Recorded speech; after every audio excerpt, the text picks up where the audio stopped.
I want to have a conversation about what's going on in this world right now, what's going on in this country specifically, and how we can see through the propaganda that we see on both sides of the political divides, and how we can respond appropriately once we are able to see what is actually going on.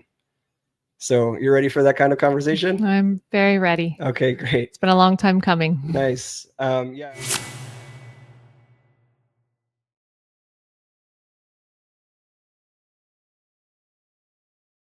We are live. I'm Kevin Ellerton, the founder of Meditation Magazine, and I'm here with Christina Tobin.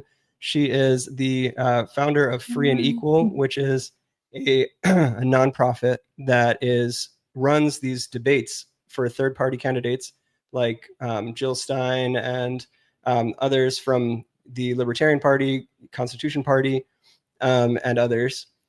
And these debates that you've hosted, I've seen them. They're so much better, in my opinion, than the normal two-party Democrats and Republicans who tend to be generally fighting with each other about details of things, where the debates that you host are actually deep discussions with each person presenting a different viewpoint and being respectful toward one another, which is so beautiful. And that is exactly why I wanted to talk to you, because I think you're doing exactly what needs to be done for this country.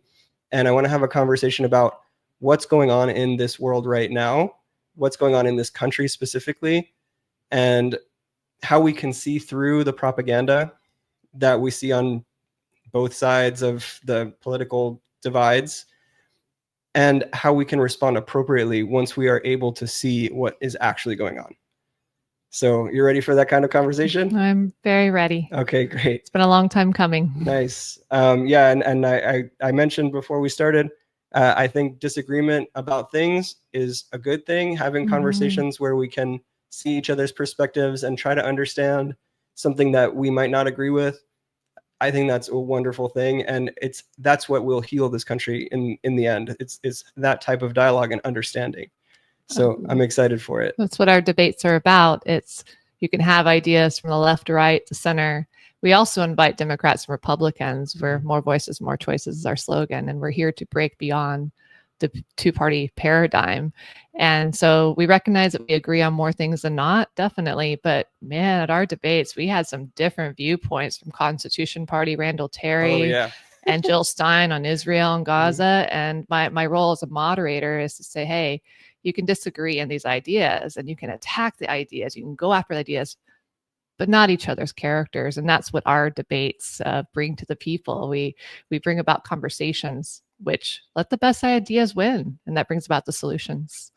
Yeah, absolutely. And so I'm excited to get into this conversation, but I do want to also do a little bit of meditation with you, because I know you have a background in spiritual practices. You had mentioned to me that you have spent a lot of time in Bali, which is pretty cool. Since 2005. Since 2005. That's a long time ago. Yes. What is that, 20 years? Right out of college. Bought a one-way ticket there, and I stayed and lived there for 4 years. 4 years. Yeah. And there weren't that many Americans in Bali at that time. I only knew of one other American living on the island at that time. And so I got to experience the culture, and I go there pretty regularly every year or two. And I speak Bahasa Indonesia pretty well, the Indonesian language. Yeah, that's awesome. Yeah. A lot of Australians there, though, right? Still, there was a lot of Australians. In certain parts, Sakuta and all, they gravitate, but mostly Hindu. The Balinese people is different from the rest of Indonesia.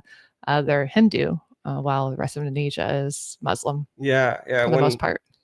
Giovanna, my wife, and I, we had spent some time in Bali, and one of my favorite parts of staying there was Nyepi. I don't know if you experienced a Nyepi. It's the silent day. Yeah, the silent day. Several times. Yeah, it was very meditative. Yes. Yeah. I have, everything goes quiet. I mean, even the animals, there's a silence. Nobody's driving that day. And yes, I've definitely been able to dive into the Nyepi day several times in Bali. It's one of my favorite days as well. Yeah. And then when they march those, like, the big paper mache demons around, and they burn them at the end of the night, it's like, encountering your inner demons and then burning them and moving into a silent space of reflection. It's just a wonderful tradition. And it's interesting how they kind of lock everything down there for Niepi, and the police are out on the street. They don't let you do anything. Nope. Yeah, and maybe that will sort of come back in our conversation about like how government locks things down, and whether that's can be good at times or not good at times. Like in Niepi, it can be a good thing. Sort of. Balinese culturally, they're used to it. It's something they do. They've practiced for quite some time, and so it's almost everybody just enjoys having that day off, stillness, meditation. They ask, and really practicing their Hindu ways and their culture, their religion. And first, one of my favorite moments in Bali when I first went there, I was taken to a temple where they had Taoism and Chinese and Buddhism and Hinduism, and even like independent Catholic, and everybody went and paid their respect to all the different religions as well as their own. Wow. And I loved going to that and seeing the unity within a very peaceful place. So it is definitely a deep foundation that I've built in the work that I do by living in Bali so long at such a young age. Yeah. Did you get to experience a lot of different kinds of meditation there, or any kind of like specific spiritual practices? Yes, after 6 months there, I found myself sitting on the back of what's called sepeda motors, motorbikes, and I would go to the upacharas. So I would go to the temples where you really should have only been married to Balinese in order to go to, but the culture where I worked, and I really understood as much as I could, not being Balinese, the Balinese way. So I would go to the ceremonies quite a bit, upachara, and study and be with the Hindus and understand their ways. Yeah, that's cool. They have a lot of cool stuff over there. I like those washing places. They're tirtha. Yeah, yes. They're like fountains essentially that you go into. Very, very beautiful culture. Very. So I want to practice a little maybe deep breathing before we start. We can do like some slow deep breathing. We can do some fast deep breathing. The fast deep breathing energizes me because I can't drink caffeine. It gives me migraines. But the fast deep breathing is called coffee breath in the yogic Hindu traditions, where it's getting so much oxygen in and out of your body, kind of makes you tingle, and your whole head gets sort of lightheaded, but it fills your body with energy. And would you want to practice this with me for a moment? I would love to. Okay, I'm going to turn a little bit this way so that we're not like breathing too hard on each other. And then you can face this way. Okay. And then basically the instruction is, first, if you have a heart condition, it's not a good thing to practice. Do you have a heart condition? No. Okay, that's good. So what we can do is we can just breathe really deeply, inhaling and exhaling. And I'll just show you like a little bit of it. And try to get your belly to inflate on the inhales and deflate on the exhales. So you can see kind of like, and that gets a lot of energy, and that gets a lot of air flowing in and out. And that causes a lot of oxygen to be taken into your body, and a lot of carbon dioxide to be expelled from your body. And what that does is it reduces the acidity of your body, because carbon dioxide breaks down into acids. So it makes your body more alkaline. And then at the same time, it fills your body with energy. Your nervous system gets all this oxygen, and all these electrical signals are able to flow more strongly. So I like that because it gets me into this very sort of like high state where I can be able to engage in conversations in a way that I couldn't necessarily do if I wasn't in that state. So all right. You ready? Yeah, let's do it. Don't be afraid of the sensations. It can get intense. Okay. All right. We'll do just for a couple of rounds. Okay. Just, you can follow my breath.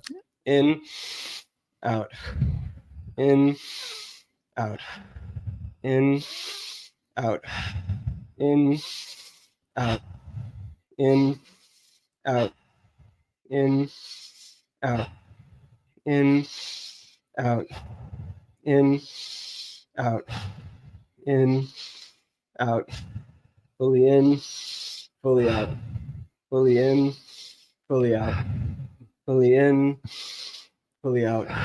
Hold the breath out for a moment, like emptying the body of air. Just feeling the way that the body and the mind have changed, how they feel in this moment. And now take a deep inhale, holding the breath in for a moment, feeling how this feels in your body and your mind.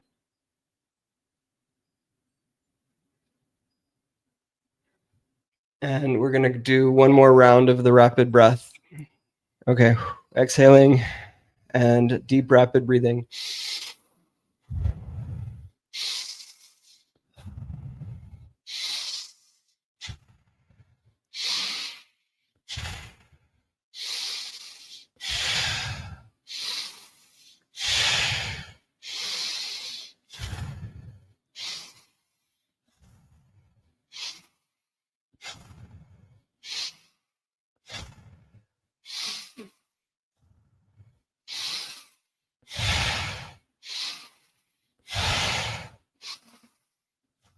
Last 5.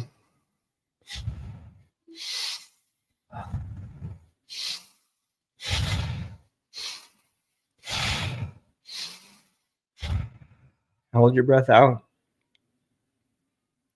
Feeling any dizziness or tingling or lightheadedness? Feeling the energy moving through your body.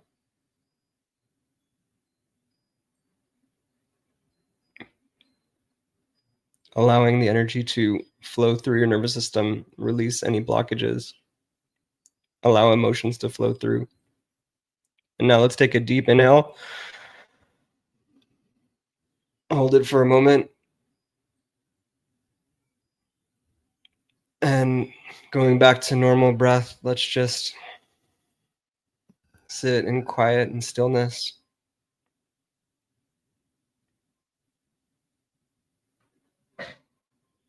Just being here in this moment, in this body, in this universe.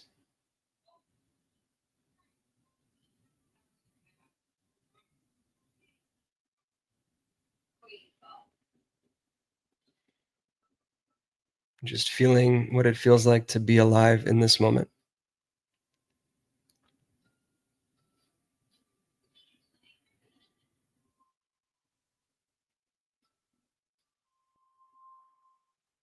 And when you're ready, you can open your eyes gently, remaining grounded in the body, aware of the breath.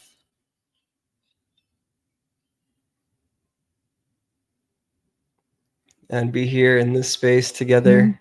Hey. Hello. Isn't that nice? Yes. I love that way. It's nice being here and meeting you and being around your space and just beautiful what you've created for our world. Thank you. Thank you so much. Oh, I have a few magazines for you. I'll give them to you before you leave. Thank you. Yeah, you're welcome. What a gift. Yep. Yeah, thank you. So I'm excited to get started with talking about maybe a little bit about your story. You started in Bali, as we discussed. I mean, maybe you didn't start there. You were in college. What did you study, by the way, in college? Graphic design and business marketing and the arts. Sounds perfect for a moderator of political debates. Makes art, politics, spirituality coming together. Yeah. I mean, that's where I start from is the arts. This is why you make the best debates. That's why. Thank you. Yeah, probably the other people studied political science, I'm guessing. And then they're all angry about things and stuff. You're trying to bring peace. It's nice. So you went to school for graphic design and arts, and then you went to Bali and lived there for a few years and practiced with the Hindus and experienced all kinds of cool spirituality. And then you went into politics. Is that what happened, or what was the journey like? Yeah, definitely. I grew up around an Italian family, and they raised me. So I wasn't around politics at all until I was about 11 or 12. And I met my biological father when I was 13, Jim Tobin, and political for sure. Economic professor out of Elmhurst College, and he ran the largest tax fighting organization in Illinois. So 2013, I'm sorry, at 13 years of age, I misspoke. I was around millions of stacks of papers, and I asked Dad, "What's this?" And it was a petition drive for term limits. So I had been exposed to it in a positive way Ballotpedia founder, Paul Jacob, my dad, just like, what's term limits? And then my dad in 1998 ran for governor of Illinois as a third-party candidate, libertarian. And that's when I started learning about the flaws of the electoral system when I was 17, when I saw my dad wrongfully knocked off the ballot. He had gathered over 60,000 signatures. The requirement was 25,000 for third-party candidates, independents, while only 5,000 for Ds and Rs. And because he was at the peak of his career and a threat to the system, the hearing officer recommended to be placed on the ballot, but he was knocked off the ballot. So my dad sued the Illinois state court, went Supreme Court. He lost, but I was called by electoral reform expert Richard Winger, which I've now become an electoral reform expert as well, the silver lining of 98. And so 4 years later, I coordinated my dad's ballot drive, got him on the ballot. And then after college, right when I graduated, I took a semester off to get dad on the ballot for lieutenant governor in Illinois successfully. And then right when I finished college, I was about to go to Bali, and Ralph Nader gave me a call and said, I'd like to hire you for my statewide drive. Went to Bali 4 years after doing that drive, came back in 2008. And then I worked as the national ballot access coordinator for Ralph Nader. Somehow between that time, also, I helped get probably dozens, 20, 30, 50 candidates on the ballot, Democrats, Republicans. I would do a Democratic and Republican ballot drive for governor simultaneously and wouldn't choose one over the other, as well as third-party independent candidates. So I'm truly an independent person, always have been, that supports more voices and more choices. And so that's how it began in 2008 after getting Ralph on the ballot in 45 states plus DC. It takes 938,000 signatures for an independent to get on the ballot for president. That's what it was for RFK Jr. this last cycle. Only 25 to 50,000 for Ds and Rs. So after I successfully did that drive, we didn't have money for all 50. So we went for 45 in DC and achieved that, which was astronomical miracle in itself. I was able to offset the DNC challenges in 2004. They succeeded, knocked Nader off the ballot in 32 states. But in any case, that sparked the creation of the work that I do today. On top of ballot access still is the Free and Equal Elections Foundation, a nonprofit in 2008. Ralph, after he got on the ballot, hosted and put on this Open the Debates rally. And that's when I learned that the Commission on Presidential Debates controlled the debates, creating this illusion that there's only two parties. And so Free and Equal hosted the first nationally televised debate in 2008 outside of the CPD, Commission on Presidential Debates. And we've been hosting presidential debates every cycle since. Wow, that's it sounds like an amazing journey. And to get started with Ralph Nader, obviously is one of those people that seems like he was really in it for the right reasons. Yes, he was. And I think there are people sort of on both sides of the, let's say, the political spectrum, the right and the left, that we think of that as the political spectrum, that have that kind of altruism. And I'm glad that you're able to find some of those people and bring them together and do these debates that you're doing right now.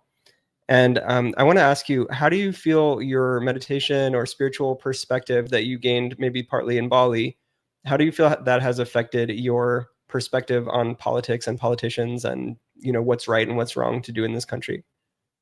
It's had a profound impact on my life. Going there was the best decision I could have ever done for myself, removing myself from pretty much everything in the US for 4 years, a reset, reground, spiritual island, and experiencing at that time very profound for me. At the same time, I've chosen the last 13, 14 years to live in what's known as a charming little town, Cambria, California, next to Big Sur, San Luis Obispo County on the water. I go jade hunting. I'm by the Hearst Castle. Big Sur hunting and not hunting, hiking, I meant to say, and just being the vortex there, the magic of Lemuria is so deep. I actually own a jewelry shop too called Bali Gems. I opened 5 years ago. So I have stones and gems from around the world, Bali as well. And often I'll pop into the shop, having a full-time manager there, and I'll pop in from time to time to reground and be around the stones that Mother Earth has created and surrounded us with. And that's an energetic vortex for me as well, on top of Bali. So bringing Cambria and Bali together, Bali gems. There's a lot of meditation practices that come through the town that I've done, in the Tai Chi to breath work and restorative yoga through so many beautiful people, and music as well, and 432 hertz frequency, which is so key in healing our nation, music, the healer.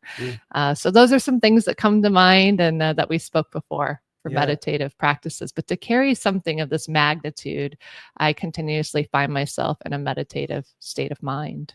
Yeah. Around the clock. Yeah, you have to kind of, otherwise it can be very overwhelming. There's with even just with Meditation Magazine and the businesses that I run, it can get very overwhelming when you're doing something on some at scale, and you have so many people that are relying on you, all the subscribers and all the people that work on things. And I know you're in a similar position with the organizations that you run and the debates that you manage, and it can be very overwhelming to do that if you're just in that sort of stress mode all the time. So to be able to take a step back into a meditative state of mind can really help, especially if we live in it for most or all of the time. It can be really helpful to be able to encapsulate the life, and instead of feeling like you're spinning as a sort of a part of the whirlwind, you can kind of be the calm at the center of the storm. It's true. I go back to Bali every year or two. I'll be going to Colombia in a couple months to meet the Kogis, the mamos, the grandmothers are calling me in to be there. So I'm going to Nepal in the future with the Rinpoche family, to the monastery, to visit the children, orphans that have been taken in. So these are the moments that so many throughout the world and nation, in my own little town and throughout the world. But I'm able to, what I've learned and advice I would love to pass on to those who are younger, I wish I had known, is that I always had a real tight timeline, my 20s. I got to get this done, this timeline. And now at 43 years of age, I am at a point where I don't have a timeline. I am in it for the journey, not a race. And so I have somewhat of a timeline, but I do what I can at the same time, being present, taking time away, whether it's regrounding wherever you need to go. And then when you come back, you find that energy comes your way, the calling, the people, the support, when you're in that state of mind. So if I can pass on any advice, it's to release that timeline a little and be focused on the bigger picture. Yeah. Thank you. I think that's so important, to be able to focus on the journey rather than the outcome. Yes. And I was speaking to Marianne Williamson a few weeks ago. She, maybe you share some views with her and some that you don't. But when I was interviewing her, she was talking about how she felt like the democracy in this country is falling apart and things like that. And I was trying to kind of push back on some of the things that I felt were alarmist or sensationalist. But, she even compared this time period to the 1940s in Germany. And I think, there maybe are some parallels and some that are not so parallel. But when we were talking, it seemed like she felt like there was almost no hope. And I asked her, so why are you still doing this? Why are you still fighting if you think that there's no hope and you can't win? And she said, it's not about winning. It's about standing for what you believe in. And I think it's a very similar sort of insight to what you're expressing, standing for what you believe in, going on the journey, rather than worrying too much about winning or the outcome or what the timeline is. Just doing what you feel is right, because that's what you need to do for yourself and for the world. Marianne just went through a complete media blackout. I mean, she crossed from the spiritual to the political realm, which very few do. And that's admirable. I met her when she ran as an independent for Congress in California the first time, 33rd district. And because of the passage of the Prop 14 top 2 primary that year, which means only the top 2 vote getters and the primary advanced to the general election, so it could be 2 T's, 2 R's, though she had raised so much money and had artists that were well known representing her campaign, she couldn't break through that flaw of the electoral system that the 2-party system creates so they can keep re-electing their own. wow, she decides to run for president. I mean, can we all agree that from her first run to the second, the amount of knowledge and what she had gained from the first to second is just out astronomical. She's going to go through a moment of feeling a little less hope, but she's going to come out of that even stronger. And I sit here with so much hope and change. It's no coincidence that the Obama administration used words as hope and change. It's part of the psychological indoctrination, because following the money of his campaign, as well as previous left, right, Clinton, Bush, to me, there's not really a difference. I follow the money, and we are going to elect people and leaders into office, leaders that are already leading in their community, that aren't yearning to run, looking to run for office, but are going to be asked by their community, like Representative Thomas Massey, to run. So when Marianne sees that independent movement rise, she actually invited me to dinner this past Christmas. So it was great to really connect with her on a friendship, heart-to-heart level, politics mostly aside, just hanging out. So this is to be expected when you could get, held back as much as Marianne did, but she'll come around. Yeah, I think that her hope, she lost a lot of hope because of the way that the Democratic Party treated her. But I think that she holds out hope that in the long run, things are going to be okay. Good. I think what she's looking at right now that is disturbing to her is the way that the current administration is dismantling some parts of the government. And some people in this country, and even in the spiritual community, I think, see this as a positive thing, dismantling corrupt institutions and reducing the spending that we're doing, reducing the national debt, while others see it as dismantling checks and balances of democracy, defying the judicial system, and consolidating power into the hands of very few people. And I don't know how you see it, and I'd love to get into that in a few minutes. But one of the things that really strikes me about the whole situation is that aside from the value judgments that we make about whether something is good or not, we also get so much misinformation and propaganda from all the mainstream media and even social media that it's hard to even know what's actually happening.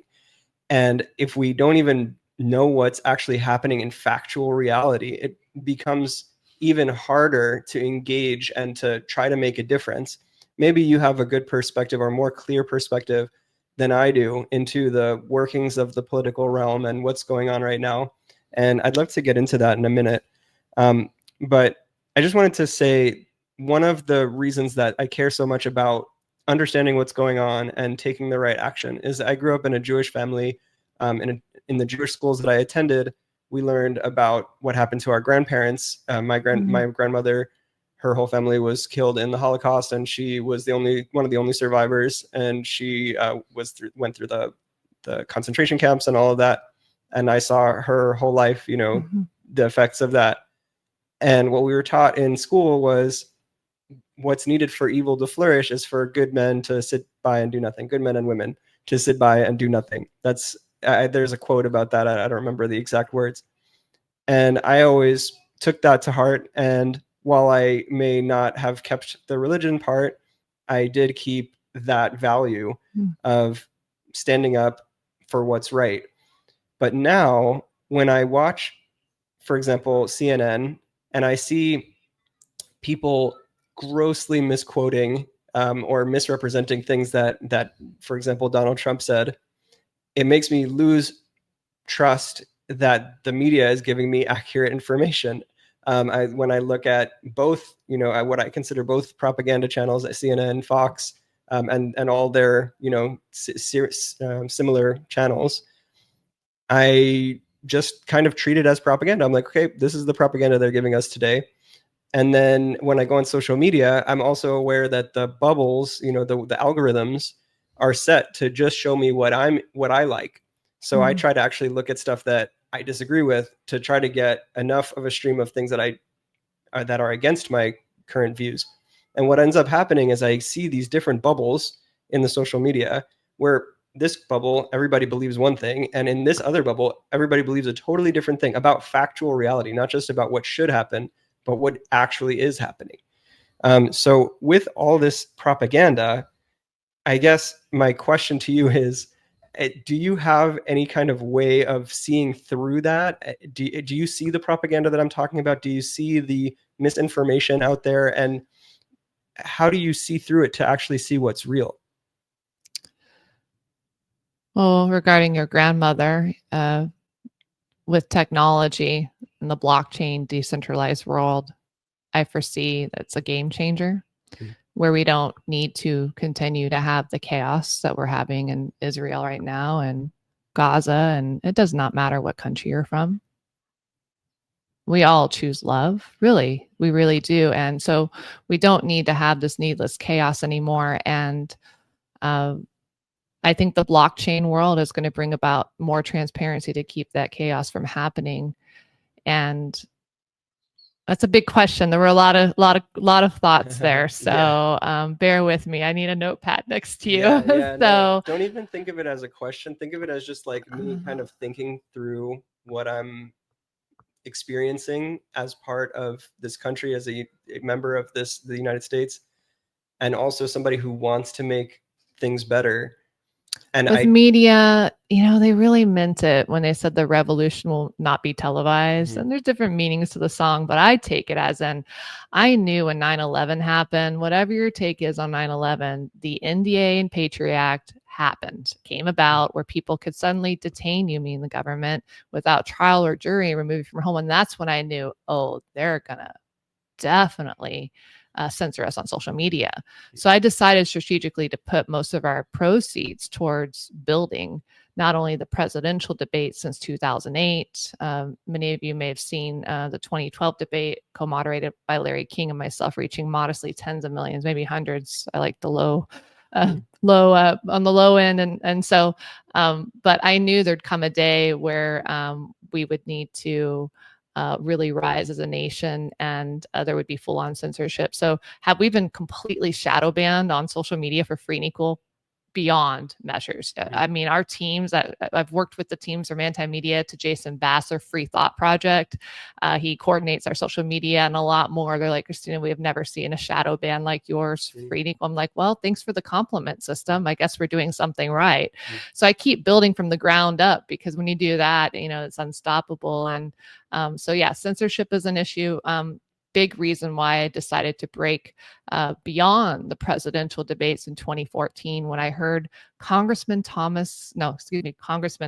Dr. Paul Thomas Massey. They're so similar. I love them both. This is a huge compliment to both. But Dr. Paul has said, if we're ever going to bring about revolutionary changes, two things would need to be involved: the youth and music. And that's when Free and Equal Elections began hosting the annual United We Stand Festival, uniting conscious artists and thought leaders, imagine organizations, a coalition building around it, conscious businesses, people running for office. There'll be congressional candidates primarily running as independents that will be invited to speak throughout the tour, and online debates, TikTok, town hall, so on, that will be building that from the ground up. The Free and Equal Network.tv will also come into play. And it's a very big vision. We've been hosting it Free and Equal for 10 years, and we're breaking out into a tour next summer, 8 stops across the country, and incorporating blockchain technology. I can dive a bit more deeper into that, but we'll have also panelists, independent media, that will be a part of that tour, that will be interviewed. And so when an idea comes, we all know historically, when that idea comes, when 3 to 4% of the population comes around it, there's nothing that's going to stop it. Yeah. Wow. Yeah, that's very powerful perspective. I would like to understand a little bit more about how blockchain is going to solve this. Maybe now is a good time to ask about that, because I think that there's sort of two streams of thought that I'm going into in this conversation. One is, how do we see reality and know what's actually going on? And the other is, what do we do about it when we see what's going on? So in the stream of thought of what is actually going on, how do we see what's actually going on, how do you see blockchain influencing that? Well, the history of the Rockefellers, the Rothschilds, I always knew we'd come into a time of confusion, because that's also how they drag things out. I mean, we know historically they've pulled out of documents and inserted false things to make it seem like everything is not true, confuse, and divide, and so on. And we're going a bit through a lot of that. When I'm learning, and I'm no expert, I have a team of experts building the blockchain app. I have an understanding that decentralized platform is the way to go. When we'll just kind of tap into the voting a little bit. The Trump administration, Elon, are looking into blockchain voting on a centralized ledger. That is not the solution. It's still controlled. It needs to be on a decentralized ledger. But imagine a decentralized ledger, which we will build into the United We Stand for. In fact, we already launched the blockchain app last year. The people casted 50, 60, I don't know how many thousands of votes to vote in the top 6 candidates they wanted in our, one of our first presidential debates, because I'm not going to decide. I let the people decide. And the people voted their favorite candidates as well. And so the coder and developer for our blockchain app, Colin Cantrell, his dad, Jim Cantrell, co-founded SpaceX with Elon Musk. We're going to be plugging in every single candidate running for office. D's, R's, third parties, independents, you get it. So we'll be able to see which candidates really represent us, which ones don't. Then it's going to break into media. Then it's going to break into, the health administration, into science, to technology, whatever it is. Because when we can see the good candidates serving, our people, we the people, when we can see good companies, I mean, technology is not going anywhere. AI is here to stay, just like arguably guns are here to stay. They're not going away. How can we make it the most peaceful? We put our money behind the ideas that we know have good intention. And that's the future. That's what I see. So we're going to be able to, we're not quite there yet, but I'm working with different platforms like Unpress and others. A big event we're doing in the Hamptons as well from the sidelines this August, and recently at West Palm Beach, where I was a keynote speaker at Global Passion Projects. But entities like Unpress are going to be also portals plugged into the app and the movement that we want to build from the ground up, so we can see which independent journalists we can trust, which journalists we can trust, and which ones we cannot. So by bringing this in voting into a blockchain app, I can see how that could, make sure that it's one vote per person or something like that. But how is that able to show us who's lying and who's not? For example, when there are conflicting claims about something that a president did or a candidate did or didn't do, or something that they said or didn't say, it's very hard to even untangle what's true and untrue, because first of all, people are just constantly lying on these the channels on CNN and Fox and all those others. And when they make these false claims or misleading claims, let's say half truths or propaganda, then it's hard to know what somebody said or did or didn't do. And they sort of paint it as if one person, for example, Donald Trump or Elon Musk, one side will paint them as evil and dictators. The other side will paint them as altruistic people who are just like sort of libertarian and wanting to break down the overreach of government. And you have such different characterizations and different facts being presented by both sides. So is there a way that blockchain can help with that? And if not, do you have any other ideas of how we can see reality? Yes. What I see with the current administration with Trump, Elon, Tulsi, Bobby, I focus on the good. I'm the hope and the change, and they are doing some great things. Some would say they're breaking away from the government too much. Some would say they're doing it so they can rebuild it back up structurally. That's the art of how Trump works and probably likely to do. However, there's still money in politics that are holding, and I know firsthand, candidates like RFK Jr. back. He can only do so much in his position. He's doing great things, but without the control of the money, as Thomas Massey came out last year vocally, every member of Congress has a babysitter called AIPAC, lobbyists. It doesn't matter to me. These are a few powerful people in a country that don't represent the beautiful Jewish community, and vice versa. And Hamas and the Palestine, Gaza. It's just a few people that don't have the best intention, greed, money. Most people are beautiful in all those parts of the world. So So what we need is something that's truly independent beyond the two-party system to rise, a truly independent paradigm outside of the flawed two-party system. Do I think blockchain voting is going to be one of many components that will bring about integrity? That's my understanding from the coders and developers. There's going to be ways to plug in to know what's real, what isn't real. I'm not at the level yet to explain that in detail, but that's what I've been told by the coders and developers, which I'll have on the tour, so they can talk about how we can build this, how we can code this, how we can develop this. When it comes to voting, it's great that, Trump's like, we need a paper ballot, but why not also incorporate blockchain voting? When you cast a paper ballot, wouldn't you like to get a 10 or 15, 20 digit code where you can go on a blockchain ledger and see that your paper ballot was casted? I would. And so there's ways to secure this, and the current administration is doing the best they can, I would say, in some ways. And there's also the business side to Trump. I mean, we know what we've got with him. But again, I'm grateful that there are some good things happening. But do we deserve even better? Yes, and we're going to have better in the future. Right. Yeah. I can see the blockchain voting will help a lot. And I agree with you 100% that that's the best way to go in terms of voting.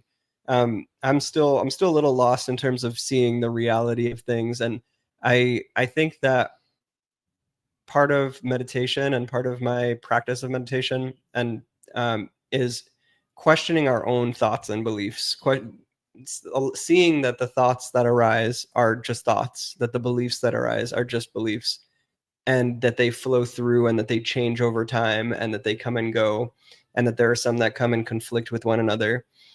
And so I think that with that introspective perspective, it allows us to look beyond what one side or the other is trying to tell us. And so what I want to do is I want to go through some of the things that are happening right now with you, and we can see how our perspectives might align or differ, and we can kind of try to talk through how you see things and how I see things, and to understand, because I think a lot of people in this country are divided on this political spectrum of left and right, which I don't think is the only part of the political. There's also a, dictatorial versus sort of free, or, there's a lot of different spectra that you can look at. But in left and right, I think that in the spiritual community, there's a lot of people that are in the libertarian side, and then there's also a lot of people that are in the sort of Green Party side. And I think both of those are sort of at the free end of the political spectrum. You know what I mean? The freedom end, rather than the dictatorship end. And I think that we both value that. I think probably we both value freedom over dictatorship, but we may have some differences in our view of how much government do we need in order to solve certain problems. Is it good for the government to get involved in certain aspects of our lives, or others, or not to be involved in those aspects? And I think it will be really fascinating for me and you to talk about it, because we both have sort of a spiritual perspective, and we both have, I think, kindness toward the foundation of our value system: kindness, peace, love. And so I think our values are really pretty aligned, and I just want to know where we're seeing things differently, because to me that's fascinating. And most of the people that I've interviewed recently have been more like, Green Party oriented, or liberal minded, you could say. So I want to go through a few specific things. We can start with, let's say, the immigration policies of the current administration, the deportations that are happening. What are your thoughts on that? I mean, I am definitely becoming more of an expert in different topics. This one I am able to start to dive into, but my goodness, why do we make the law so difficult for immigrants? I mean, first and foremost, there are many that want to be law abiding citizens, and the laws are just too strict. So, I mean, they're alone. I mean, that's across the board something to fix. Tough one. I mean, it's I think that the previous administration used it to their benefit for votes. Flaws, use the human lives for votes. That's not right. That's not fair. There's a taxation. Do we blame it all on the fact that immigrants are, look at the military industrial complex and many other flaws of the system where money is being not used. But on immigration, I mean, the cartels, let's just decriminalize it. Like Oh, Portugal, yeah. let's just decriminalize it For right sure. there alone. I mean, a lot of people are leaving Mexico and there's other parts of the world. It's wrapped around drugs. Come on, Trump, decriminalize it. Let's get to the root of the problem here, because it's a business that's going to exist. And when you make it to where it's not as prosperous, right? Like that, what they did with marijuana, it's not as prosperous. There's a few that, but that's really the key right there. And you're not going to have as many people flooding all of these countries. And here we sit building walls, when I would first decriminalize drugs. And yes, I understand that there's going to be certain addicts that if they want to get their hands on drugs, they will. And if the drugs are less expensive, maybe they'll have more, but we can also put that money into building restorative systems to heal these individuals and rehab. So it's a broad answer. I don't know if that's kind of, No, but I that. focus on the solutions. Like, let the law abiding people be here. Building walls, people can get around walls. It just, I mean, they're going to. Over. And there's that under, around, flyover. I mean, we've got things. I just saw a drone plane the other day, just boop, right? I mean, that's the reality. So those are my first thoughts of many. Yeah, I like your focus on marijuana policy, cannabis policy, as a partial solution, at least, to the immigration issues that are, and not just the immigrations, the cartels that are at the core of Trump's immigration policies. It's like, oh, these drug cartels, we need to deport everyone. But if we would cut off the problem at the root, which is, the drug war that creates the cartels in the first place, then it would be much better. It's interesting to see that actually Marianne Williamson was when she was on the stage, she was talking about that on the debate stage in 2020. She was saying about immigration policy, why are we not talking about that? The failed war on drugs that's creating all the problems. And it's interesting that, while you may be coming from like a libertarian point of view, and she might be coming from more of like a, leaning towards socialist point of view, like the Green Party and things like that, because she does value the sort of big government, I think, more than you seem to. Interestingly, we converge on this cannabis policy as, hey, why are we doing that? That's crazy. This is causing the problems. And I think that's where we're at that part of the political spectrum where we value freedom rather than being controlled. Why should we not have freedom around what choices we make with the things that we smoke or eat or vape? Right. Right. And it just, I do foresee, that what's happening with the current administration, people are, they're trying to cut it back down to the origins of the Constitution about the size of what the government, according to the Constitution, should be. And when we get people elected in Congress, 435 seats, I'd like to keep Thomas Massey there. And I hope someone like him runs as an independent. That's my free and equal cap on the side. Personally, runs as an independent for president. I think he could spark something really special there, and many other independents. But when we see most of Congress, D's and R's alike, replaced with independent candidates, and maybe many will use the party line to get elected. Trump did. I know that. That's another historical. I could dive into why. I used the party line to get elected. He had once inquired my ballot access company to ask what it would take to get on the ballot as an independent for president. I'm sure you realize that going up against the system, he probably would have been knocked off. But in any case, these sort of solutions will come about, over time with when we get the right people in Congress. So when we do, I see a lot of them being younger, all ages, all races. It's about the heart of the person, right? And serving the people. And I do foresee many of them having experience with technology, blockchain as well. And can we shift the power from the federal to state and even local level where people can see how much money they're spending? Like, let's have the government, but let's see how it's being spent and not being wasted. I mean, we look at this insider trading. I mean, it's a big thing, with the Pelosi and even Marjorie, left, right. It's not right to do that. So when we have the right people in office, this isn't even going to be a factor, and they're going to be happy to pass laws to keep things from happening like that. So the solutions are there. I'm really big on we can agree across the board on 70 to 80% of the issues. That's why the two-party systems exist, to divide and conquer. And that's why I don't believe in political parties. Even within the National Green and Libertarian Constitution parties in my 25, now 30 years, somehow 25, 26 years in the electoral arena, I have seen all of those parties become infiltrated as they become larger. National becomes disconnected from the state parties. The campaigns are running it on their own. I mean, the Libertarian Governor Gary Johnson and Jill Stein, they at times were really not friends with the national parties. They're their own entities. So it's so disconnected. And why not put all these candidates? We will. We're just going to put all these independent candidates and beyond on the ledger and let the people choose for which one's best for them. So a lot of these challenges you're bringing up, immigration, and we can go into climate control, we can go into abortion, we can go there's solutions for all of them when we get the right people in office, targeting Congress first, and then the rest will follow. When we rise here in the United States of America, the whole world is going to follow us, and it's going to take the arts and the music mentioned before, the 432 hertz frequency, music's the healer.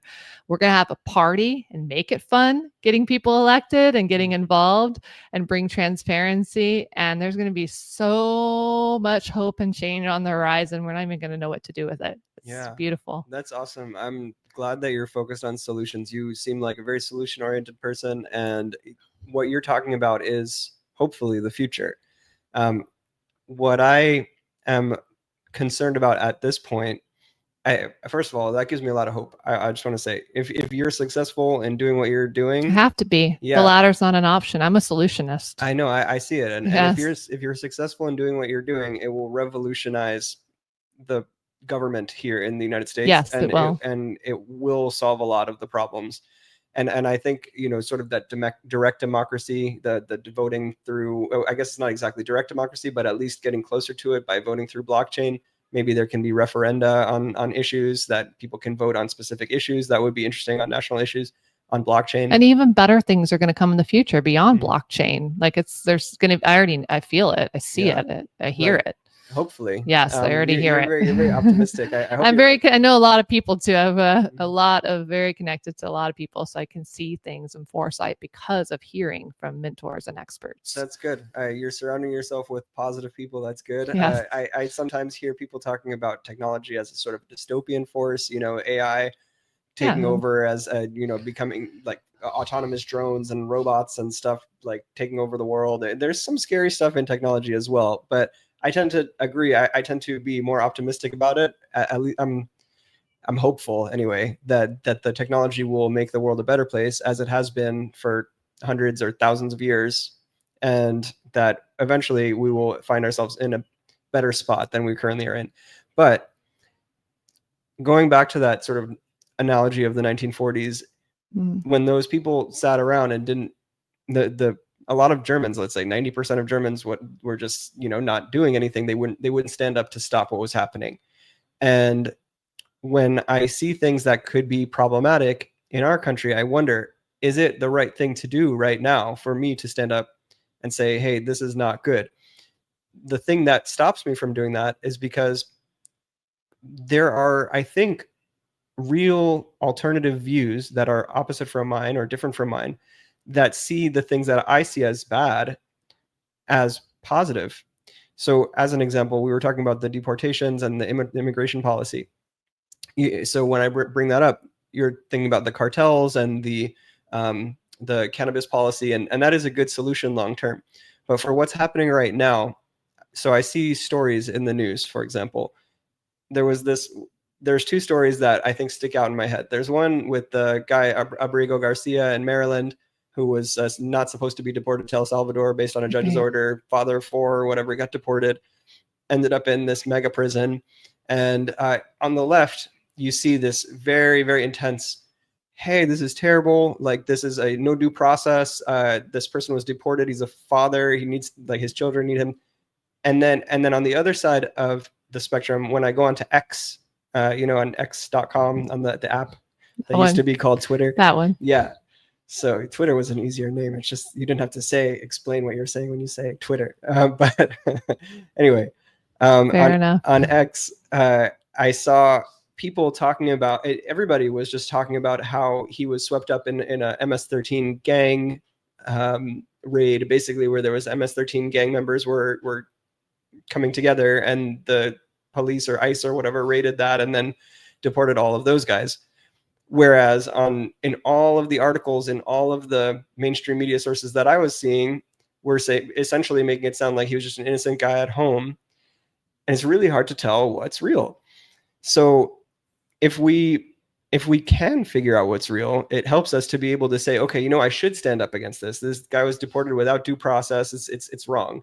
And then you see other people like this South Florida woman who went to an immigration facility with her 1-year-old baby and was essentially torn away from her crying baby and sent to Cuba. Saw that. Yeah, very sad. That made me very upset and angry. But if I'm seeing only certain parts of the information, I don't know the whole story. And do you think that you have a way of seeing the whole story? And what are your thoughts on like right now, the deportations that are happening? Do you think that should be happening? Do you think it shouldn't be happening? Do you think it should be done in a different way? We will be able to see it. We're not there yet. We will. And I agree with you. There's this art of confusion implemented by the system, and it's not okay. And I don't like it. And there's people's lives that are at stake. And whenever you're doing something, especially deporting lives and human beings, there's going to be error.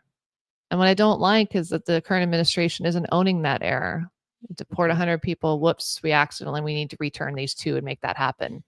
That's how you do it under a pure administration. You don't stand there and say, everything's right the way it is. You go in there and fix the errors. And so but on the benefit of the doubt, can they see the errors? I don't know. I would hope so.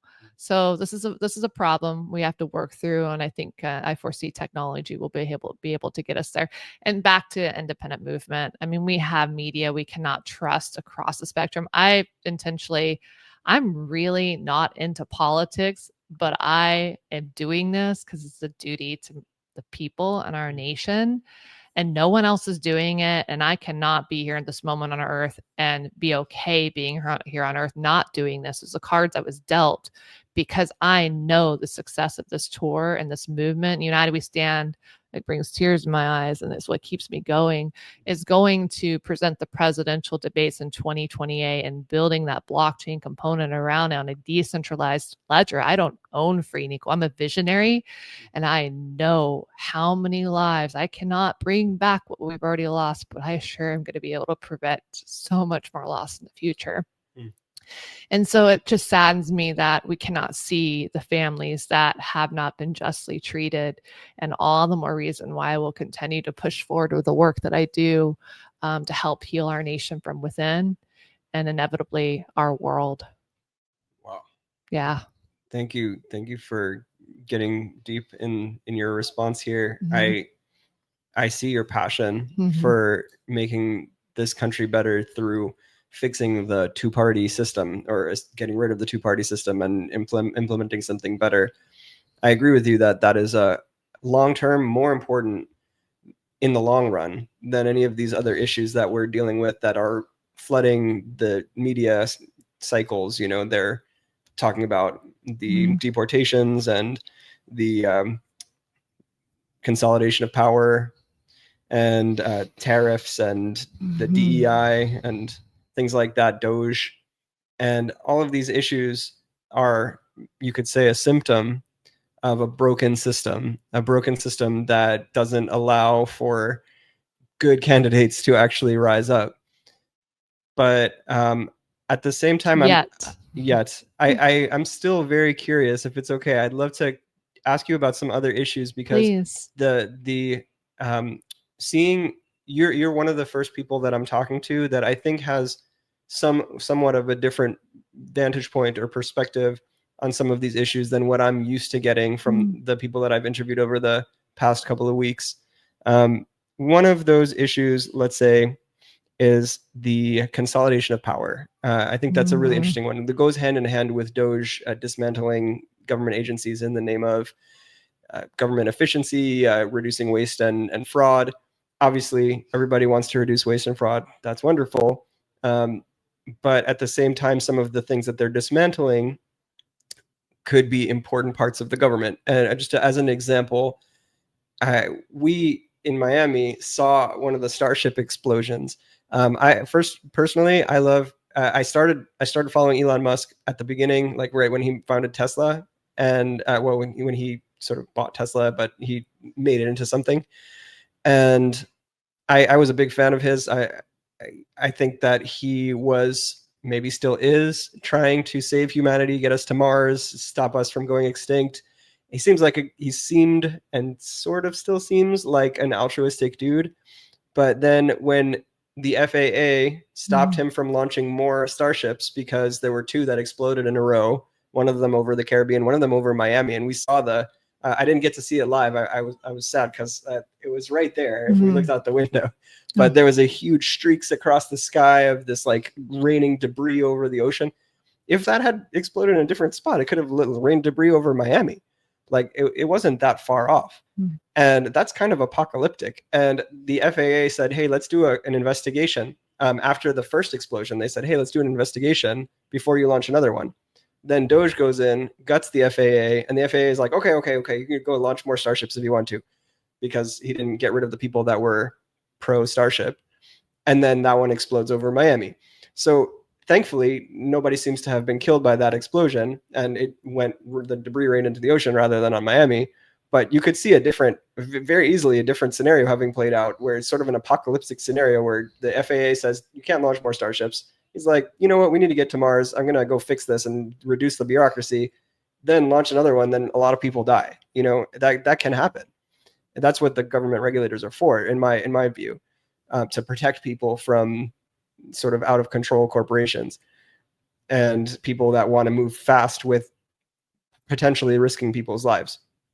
So my question, I guess, to you is, what do you think about this reduction of bureaucracy that Doge is doing, where you could see it in this positive light of reducing waste and fraud, reducing government bureaucracy, moving us faster toward the technological utopia that we all hope for, but at the same time also allows people like Elon to just go and do crazy stuff that could kill people, and also allows Trump and his group to take as much power as they want. And if they want to become the next Maduro or Castro or Putin, then they pretty much can do that if they want to.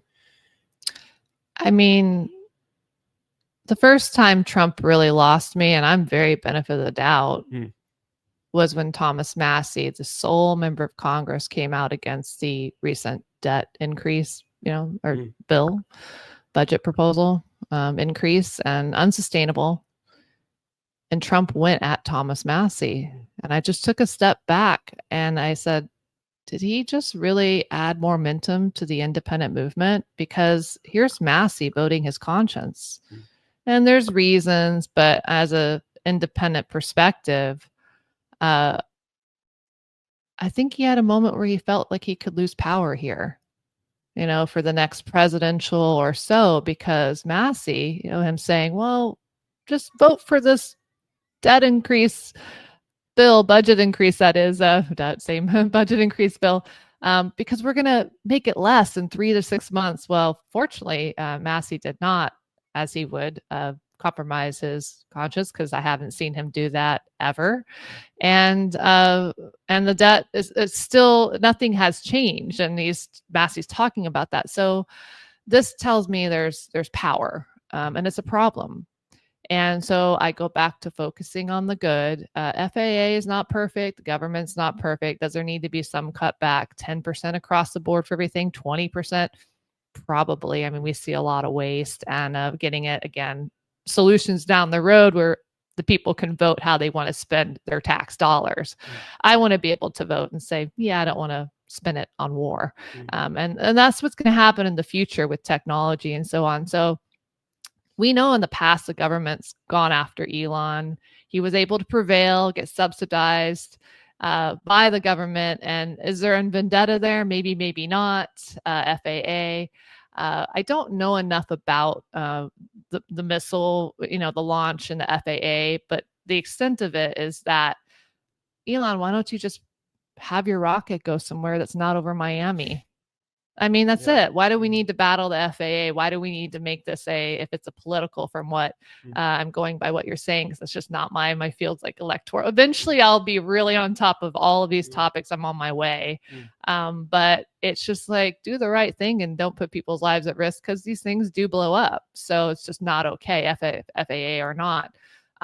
So I don't like seeing these personalities and political battles go back and forth when it's the people's lives, to me, that are the priority. And that's, as an independent, a movement, love wins, compassion wins, the people uniting, there's nothing stopping it. So those are just some thoughts that come to mind. And there's been a lot of power. I would say all the previous presidential candidates, for the most part, excluding maybe JFK and very few, they've all seeked, and in different ways, maybe even so, power. It's just a corrupt system. I mean, the party system, our forefathers warned us, political parties are evil, and they brew evil people.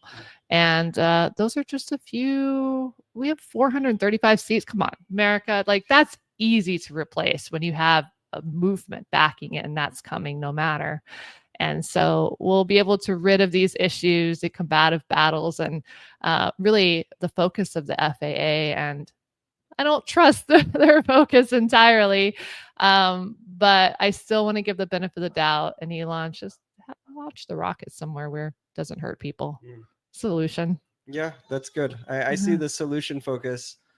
There's also, besides the actual solutions to some problems that are clear, like these, there's also value judgments that we make as individuals about what we think is right and what we think is wrong. And I think that that's another sort of spectrum, besides the, let's say, political spectrum, besides the what you believe is reality and what you believe is not reality, the misinformation. There's another spectrum, which is our value systems. And I'm seeing some mismatches in the value systems across the United States that creates what looks like polarization and a lot of anger between, let's say, the left and the right, you could call them. I see that the left, when it comes to Doge, is very angry that they're taking away services for, let's say, people who are less fortunate, people like Medicaid or things like that. On the other hand, on the right, people are excited that we're spending less and the national debt's going to go down and we'll have a more fiscally responsible government. And I think that those are both reasonable values to me. The value of helping people who are less fortunate, and then also the value of everybody taking care of themselves. It's sort of that independent libertarianism, you could call it, where people are expected to work to make their own living, and that entitlements are perhaps an impediment to that in some way. So I wanted to just get your perspective on this, because I think that you have maybe a little bit of a different perspective than me, and I want to be able to not only understand you, but also to model to people how people can have a conversation about these things without anger and without yelling at each other, but kind of seeing different sides of the same story. So what do you think about the sort of dismantling of some of these government spending institutions, the Medicaid, for example, and things like that? I mean, any person in office that takes money from a pharmaceutical industry, they don't care about the well-being of people. And I don't feel that the best of intentions are built around the current Medicaid system, Medicare. Like, there's so much room for improvement. So I've got to give some leniency there of, okay, I wish that in taking away funding simultaneously, administration could offer the solution that's going to be incorporated. Okay, if you're going to cut back X amount, Medicaid, what are we going to do to help our people? And I think that's where they're falling short. If you're going to pull it out that quick, have something to replace it with. There is a lot of beautiful things that RFK Jr. is doing. I know he wants to do a lot more, and he's going to be unable to do that. But I'm grateful for the good that he's doing. It just, our health industry it's really bad. I mean, there's so much needless death and problems. I mean, and we can go into the vaccine. I mean, everything, and the money and the Fauci and so I don't know. It's just I don't have an answer across the board, but I just really want us to be able to heal as a nation, to be healthier. I love that we're removing toxins from food and becoming more aware. I downloaded an app the other day. I'm going to be scanning all my food right now that I purchased on a scanning. It's forgot it's a little carrot on it. I forget the name of it. And which one is it? Buka? Oh, Yuka. Thank you, Yuka. And it's just, I'm taking charge of my own health. And I ask that people out there that you take first and foremost. Nobody's going to care about your health more than you. And the government, for sure, under the system that it's under, I wouldn't trust them to take care of me as well. So I wish they had a solution they could offer simultaneously with the cutback. That would be, I think that could really bring people together. Mm-hmm. Yeah. It's interesting that you're very pro. It seems like you're very pro what RFK is doing, which is essentially, in my view, is regulating the food industry to some extent, where they're stopping them from doing things that are harming the health of Americans, but at the same time, very well. I guess it's a different situation, but it seems like you're against the Fauci vaccines push that the government did during the Biden administration. Actually, it was also under the original Trump administration. And I'm for freedom of choice. If you wanted to take the vaccine, do it. If you don't. Right. That's what I'm for. You won't really see me like an against anti, however, for freedom of choice. Yeah, that makes sense. Yeah. I think that so if I can offer the counter perspective that I've heard and understood is, on a public health level, if everybody would get vaccinated, and of course, if people have the wrong intentions that are making the vaccines, or the government is using them as a tool of control or things like that, obviously that can get very dystopian. But if we trust, for example, that the government was doing the vaccines actually to stop the spread of a pandemic, and that the vaccines were safe as they were claiming, then to me, there is a public health argument to be made that the vaccines can protect people who can't get them. For example, people who are immunocompromised, who wouldn't be able to take the vaccines. Some very elderly people that ended up dying because of the pandemic, and maybe young children. I could see that as an argument for why they would roll it out in such an intense and sort of authoritarian way. But on the other hand, the freedom of choice for whoever wants to take it is also a value that I hold dear, is being able to make your own choices with your own body. So do you see that as like a valid sort of argument between two sides of a value system, or do you think that it's more of like the government was just trying to control us and something like that? I think the beginning of vaccines, there was more of a purity to them. I don't want to take away what great it has done to save lives. Over time, people control. They see it as prosperous, money.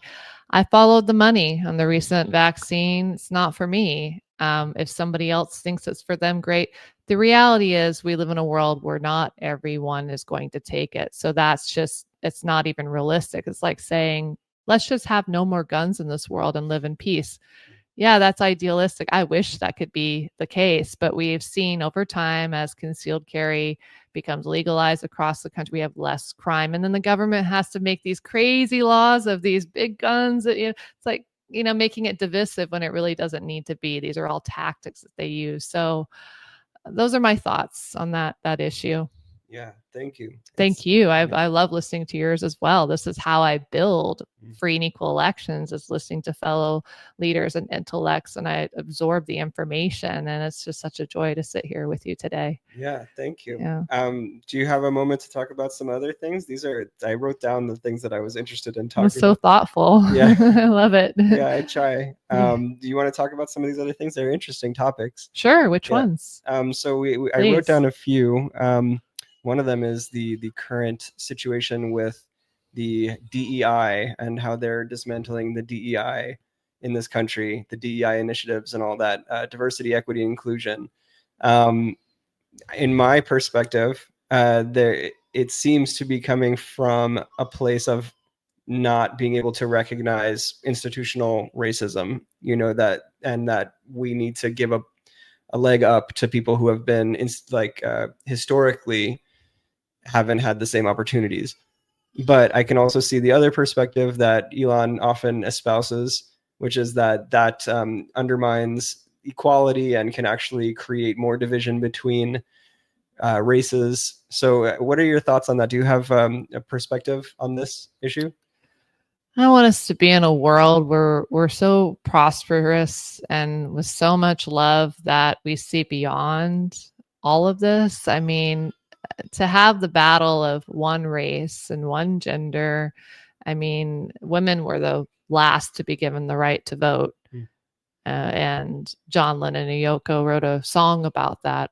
And women are the nigger, can I say that, of the world, but that's their song out of respect. And indigenous, I feel the compassion of in all different tribes, what's happened to them, to African Americans, having met Amelia Boynton Robinson of Selma, who registered 1920s as an African American in a buggy wagon with her mom, people to vote, and ran for Congress. I think it was the 60s, garnered 10% of the vote, again, as an African American woman in Selma. And she sparked the March in Montgomery. So, I mean, I met this woman and I just saw her heart. And I'm here to lead a movement that leads from a place of heart. And another divisive issue, and it's important in all different ways, whether it's women, I mean, you can even say men, and what's happening, maybe not as much, or at this time a little more to them, and all the nationalities, all the races, and preferences of lifestyles and so on. And it's just, I'm on a different paradigm of like, let's get together and be heart-centered and unite and recognize that we've all had some, and give credit and give due and give a little more heart and compassion to those who have been through it more in the cycle of life than others. So I really want to unite our nation and break beyond these divisive things and talk about them throughout the tour, and make sure that we don't lose history. Because of technology, we do not and will not have to go through the same vicious cycle of chaos that we've been doing, gosh knows how for how long, because history only seems to go back so far over and over again. But again, technology is a game changer. And once we rise as a nation from a place of love with solutions and get people involved in the process, cultural shift, cultural change, I welcome everybody. The only thing I ask, is a big ask, is coming from a place of nonviolent action. That's it. Yeah, that's a big one. That is a big one. It's important. That ended up being one of the premises of our peace issue, which is over here with the Dalai Lama. He had sent an essay and about nonviolence, specifically about peace coming from peace. You know, there was a quote, it's misattributed to Gandhi. I forgot who actually said it. There is no way to peace. Peace is the way. And violence cannot create nonviolence. Violence creates more violence. So that was a big foundation for the peace issue, and I totally agree. And I also see the systemic violence when we look at let's say, using military for deportations as an example, against people that haven't had due process or been had a day in court, to people that maybe were innocent that were deported. I see that as a form of violence too.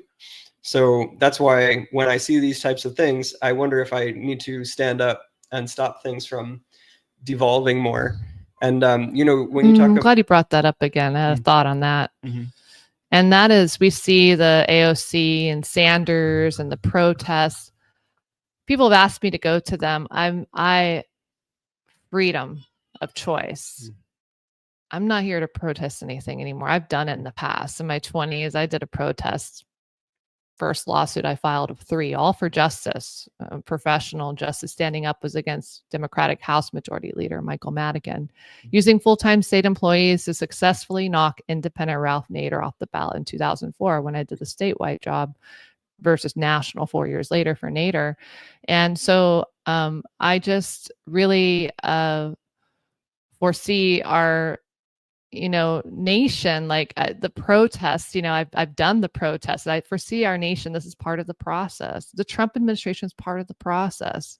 I'm glad some good's happening. I hope many of us can see there's some good happening, which is better than before, meaning many cycles before.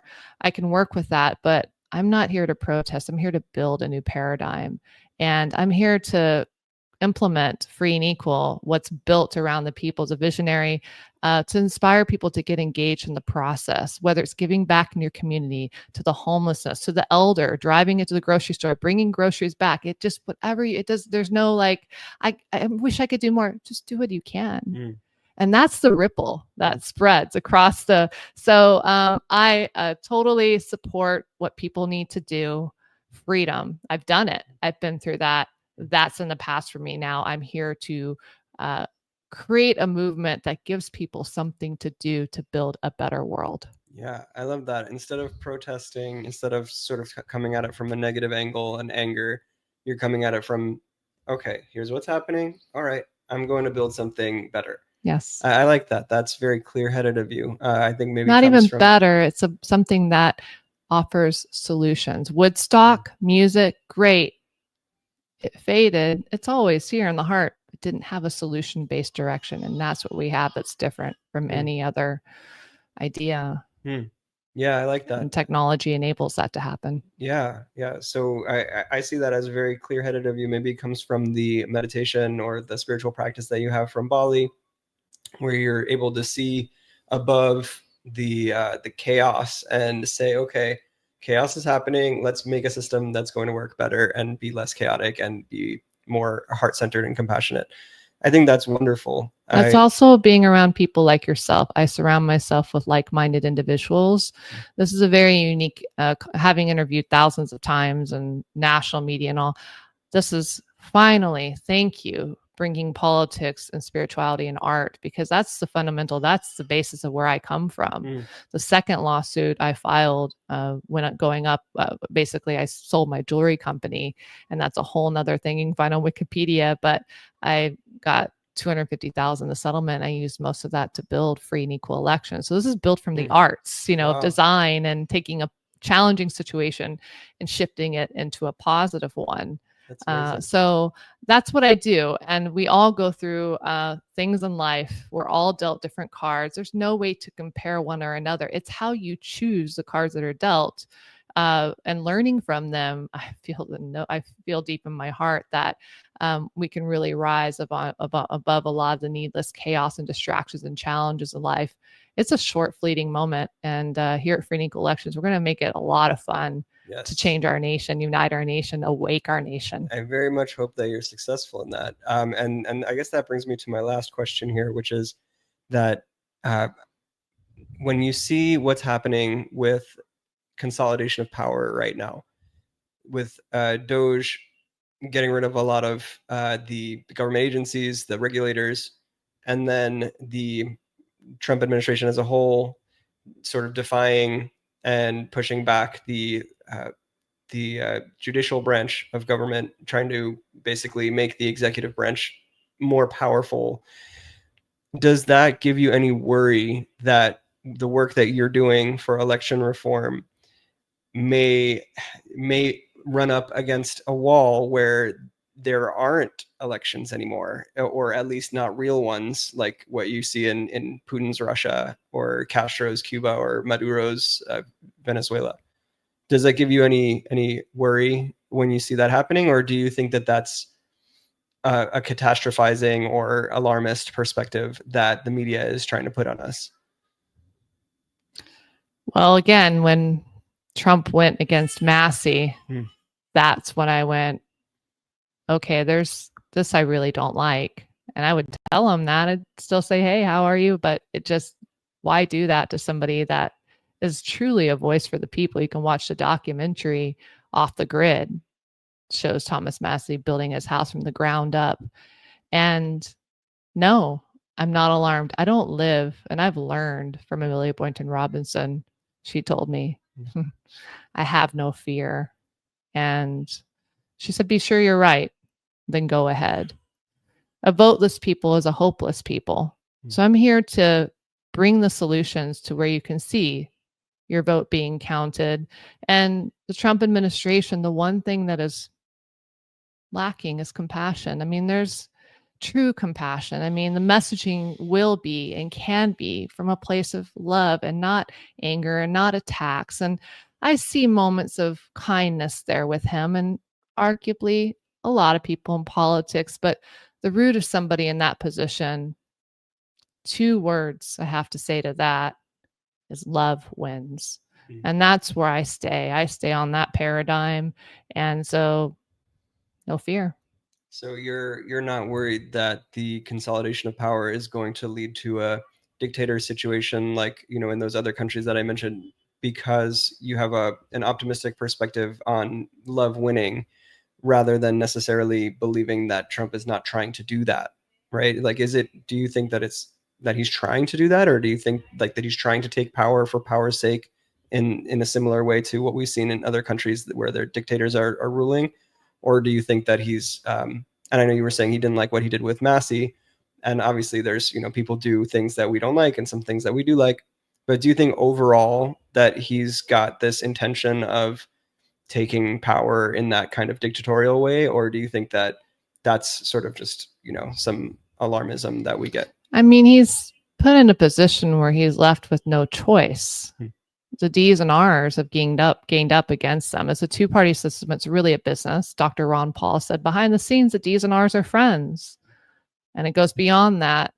What else is Trump going to do to make change? Like, he is a force of hand. He's a businessman. It's what he knows how to do too.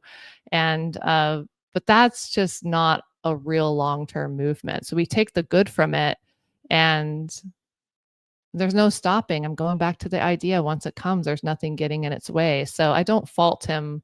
I get why he's doing that. There's only so much traction he's going to be able to achieve with Congress. I mean, we can see, right? Yeah. Early on, the blocks. So, I mean, if I were Trump, RFK, Tulsi Gabbard, and so on, I'd support a movement that wants to and will replace most members of Congress, because it doesn't get much worse than what we currently have in our nation. And whether it's Trump, and I mean, Massey calls it hardcore. I mean, that's why it's like, Trump, don't go after the one bright light in Congress. I mean, and hopefully he apologizes one day. He might. He does that from time to time. Massey is fine either way, but it's just the right thing to do. And that dives into the compassion and the love. And that's what I want to pull out of everyone, whatever role they're in. So yeah, that's the vision. Well, I hope you're right that we're not in this crumbling democracy time. One thing that's interesting is you were mentioning that he has to take the power because of the sort of morass of the quagmire. It's of what he knows. Right. It's what he knows. And at the same time, it's like trying to get through this system that you can't get anything done. And as I think that partly why people support strongmen in general and people taking power like that in other countries where there are currently dictators ruling is because those countries got to a point where everything was so hard to do anything and hard to get anything good done that they just supported somebody who was just like, I'm going to get it done. And that's what I worry, is that it's sort of a natural evolution from sort of like you have a democratic government and then things get built up. Elon Musk talks about this all the time. Too many regulators get built up. He talks about it as too many referees on the field. So if you're trying to play soccer and you're on a field and there's referees on every inch of the field, and you can't kick the ball without hitting a referee. And that actually, I saw this interview yesterday with him where he was saying that you have to get rid of some of those referees because obviously otherwise you can't do anything. And what I worry about is that getting rid of so many referees, potentially some of the ones that are checking the power of the government, is just sort of an evolutionary cycle that happens where these referees build up on the field.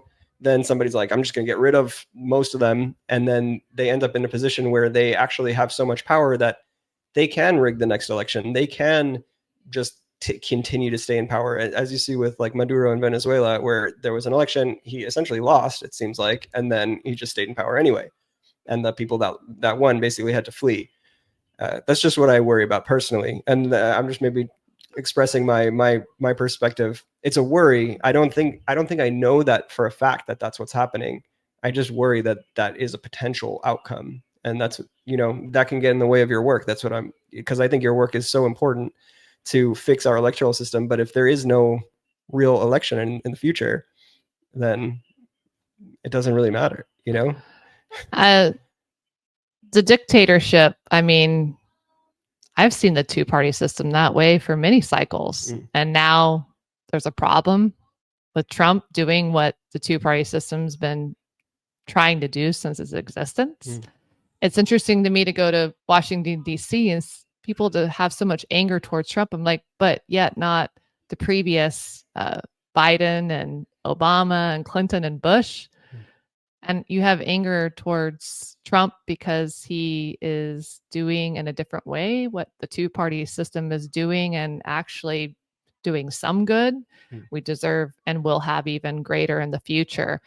When top two primary passed in 2012 in California, I knew at that time it would become and was the biggest threat to the electoral process ever.